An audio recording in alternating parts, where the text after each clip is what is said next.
Assalamualaikum warahmatullahi wabarakatuh.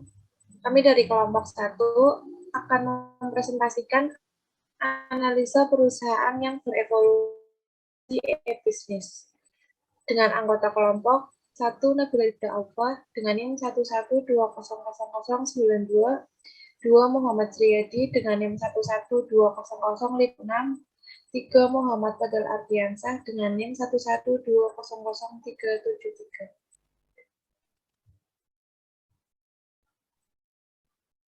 Di sini ada latar belakang di era revolusi industri 4.0, perkembangan teknologi telah cepat maju dengan bersaing dengan pemilik bisnis lainnya, sehingga tingkat keberhasilan bisnis sangat ditentukan oleh teknologi.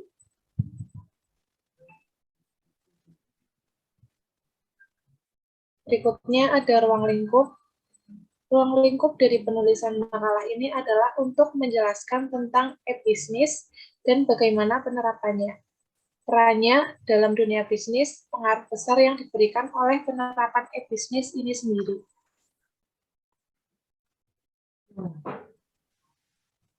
Berikutnya ada tujuan penulisan makalah. 1. Menjelaskan tentang e-bisnis. 2. Penerapan e-bisnis di Indonesia. 3. Kelebihan dari implementasi e-bisnis. 4. Pengaruh e-bisnis di dunia bisnis dan webshop. Selanjutnya ada manfaat penulisan makalah. Yang ke-1, mengetahui secara jelas tentang e-bisnis. 2. Mengetahui perusahaan mana saja yang ada di Indonesia yang sudah menerapkan e-bisnis. 3. Mengetahui bagaimana e-bisnis memberikan manfaat yang besar di setiap bidang.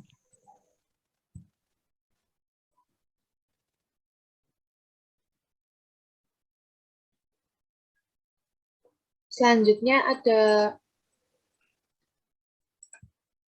pengertian e-bisnis.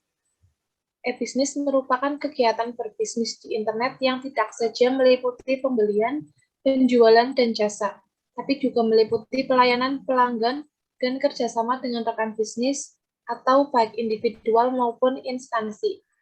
E-bisnis diturunkan dari istilah seperti email dan e-commerce, yaitu bisnis di internet.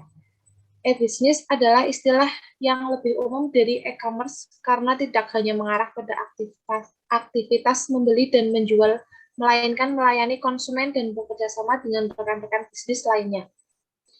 Fungsi dari e-bisnis yaitu untuk mensupport bagaimana bagian dari marketing, produksi, accounting, finance, dan human resource management. Proses transaksi online memegang peran yang sangat penting pada e-bisnis. Selanjutnya akan dibacakan oleh rekan saya Muhammad Sriyadi. Berikutnya di sini ada destinasi. Yang pertama, fokus.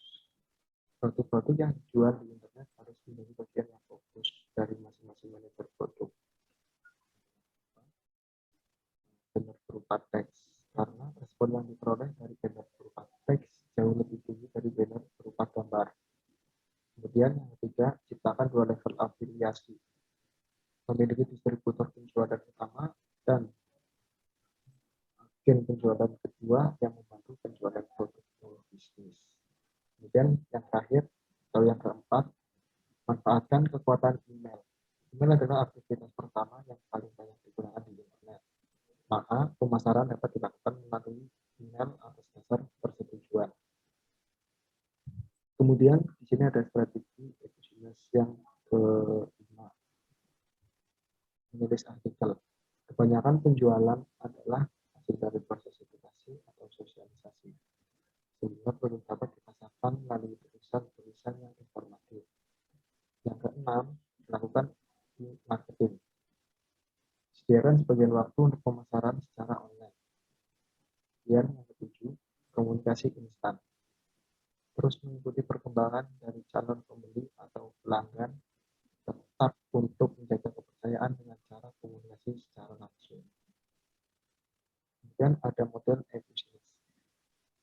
Dalam e-business itu sendiri ada dua jenis model. Yang pertama, B2C, business to consumers, atau interaksi yang dimungkinkan oleh teknologi antara individu dan organisasi. B2C dapat diartikan sebagai jenis perdagangan elektronik, di mana ada sebuah perusahaan atau bisnis yang melakukan pemberian langsung barang-barangnya kepada pembeli atau konsumer.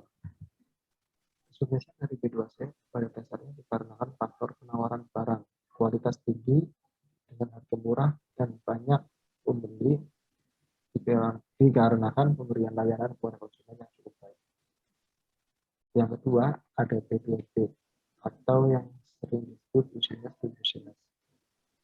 Merupakan bisnis yang dilakukan sebuah perusahaan dengan perusahaan lain atau antar perusahaan, baik itu perusahaan yang bergerak pada bidang industri yang sama maupun berbeda, dengan menggunakan media internet.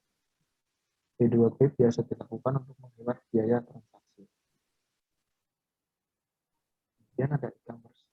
E-commerce adalah sebuah website yang menyediakan atau dapat melakukan transaksi secara online atau berbelanja atau berdagang secara online atau direct selling yang memanfaatkan fasilitas internet di mana terdapat website yang dapat menyediakan layanan get and deliver. E-commerce akan mengubah semua kegiatan marketing dan juga sekaligus memangkas biaya-biaya operasional untuk kegiatan trading atau perdagangan. Tiga besaran entitas utama dalam aktivitas e-commerce, yakni yang pertama ada e-marketplace, merupakan situs yang berfungsi sebagai toko virtual yang menyediakan berbagai barang dan jasa. Kemudian yang kedua itu ada e-payment, yaitu sistem pembayaran elektronik yang menjadi alat tukar atau transaksi di dunia virtual. Yang ketiga ada e-commerce shipping and delivery yang menjadi saluran penghubung fisik item dari penjual kepada pembeli. Kemudian ada hubungan e-business dengan e-commerce. E-business jauh lebih luas dibandingkan dengan e-commerce. Bahkan secara filosofis, e-commerce merupakan bagian dari e-business. Jika e-commerce hanya memfokuskan diri pada aktivitas atau mekanisme transaksi yang dilakukan secara elektronik atau digital, e-business memiliki wilayah yang jauh lebih luas, termasuk di dalamnya aktivitas relasi antara dua entitas perusahaan, interaksi antara perusahaan dengan pelanggannya, kolaborasi antara perusahaan dengan para mitra bisnisnya, pertukaran informasi antara perusahaan dengan para pesaing usahanya, dan lain sebagainya. Kemudian web store di Indonesia. Ini yang jelas atau secara arti kata adalah toko online atau online shop yang biasa digunakan untuk belanja online atau biasa disebut juga dengan e-commerce. Online store atau toko online bisa diibaratkan sebagai toko nyata dalam kehidupan sehari-hari. Jika membuat toko membutuhkan biaya, toko online atau store online pun sama memiliki biaya untuk pembangunannya, yang memang bisa dikategorikan lebih murah dibanding kita membuat toko nyata. Kemudian di sini ada penerapan e-business dan e-commerce di Indonesia yang dimana akan dijelaskan oleh Muhammad Fadal Ardiansyah.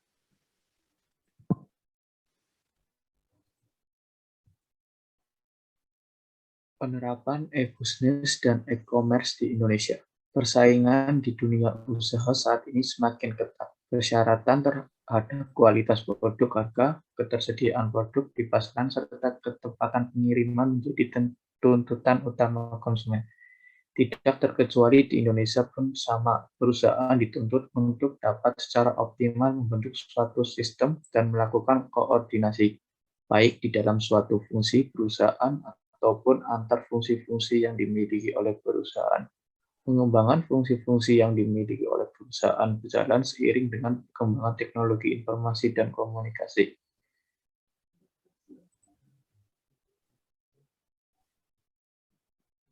Analisa perusahaan yang mulai berevolusi. Yang pertama ada Indonesia Air Asia, jenis bisnisnya yaitu transportasi udara, produk yang dijual yaitu jasa transportasi udara. Alasan migrasi ke e-bisnis yaitu mempermudah konsumen dalam mengetahui jadwal keberangkatan, harga tiket, dan pemesanan tiket pesawat. Kategori evolusinya yaitu business to customer. Yang kedua ada auto. Jenis bisnisnya yaitu penjualan online. Produk jual yaitu forum penjualan mobil secara online. Alasan migrasi ke e-bisnis yaitu untuk mempermudah konsumen melakukan transaksi dan dapat memperluas pasar dan meningkatkan penjualan. Kategori evolusi yaitu business to customer. Yang ketiga ada PT Garuda Indonesia. Jenis bisnisnya yaitu transportasi udara. Produk yang dijual yaitu jasa transportasi udara. Alasan migrasi ke e-bisnis yaitu mempermudah konsumen dalam mengetahui jadwal keberangkatan, harga tiket, pemesanan tiket pesawat. Kategori evolusi yaitu business to customer.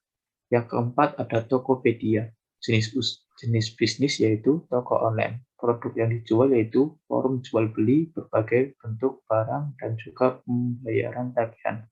Alasan migrasi ke e-bisnis yaitu konsumen mengetahui jenis barang yang serta harga barang yang up to date dan mempermudahkan konsumen untuk membayar tagihan. Kategori evolusi yaitu customer to customer. Kemudian ada model e-commerce di Indonesia. Yang pertama ada classified atau listing atau iklan. Baris ini adalah model bisnis e-commerce paling sederhana digunakan di negara-negara berkembang. Kemudian ada yang kedua yaitu marketplace, customer to customer. Model bisnis di mana website yang bersangkutan tidak hanya membantu mempromosikan barang dagangan saja, tapi juga memfasilitasi transaksi uang secara online. Yang ketiga ada shopping mall, yaitu model bisnis ini mirip sekali dengan marketplace, tapi penjualan yang bisa berjualan di sana haruslah penjual atau brand ternama karena proses verifikasi yang ketat. Satu-satunya situs online shopping mall yang beroperasi di Indonesia ialah Blibli. Kemudian yang keempat ada toko online business to customer. Model bisnis ini cukup sederhana, yakni sebuah toko online dengan alamat website domain sendiri, di mana penjual memiliki stok produk dan secara online kepada pembeli. Kemudian yang kelima ada toko online. Banyak penjual di Indonesia yang menggunakan situs media sosial seperti Facebook dan Instagram untuk mempromosikan barang dagangan mereka. Uniknya lagi, sudah ada pemain-pemain lokal yang membantu penjual berjualan di situs Facebook, yakni Onigi dan laku banget. Kesimpulan, berdasarkan dari bab pembahasan di atas, dapat ditarik kesimpulan dari penyusunan makalah analisa dan perusahaan yang berevolusi e-bisnis ialah sebagai berikut. E-bisnis pada perusahaan terutama di Indonesia membawa dampak yang baik, meningkatkan kinerja tiap perusahaan. E-bisnis dan e-commerce mampu membawa Indonesia ke kemajuan teknologi yang lebih baik.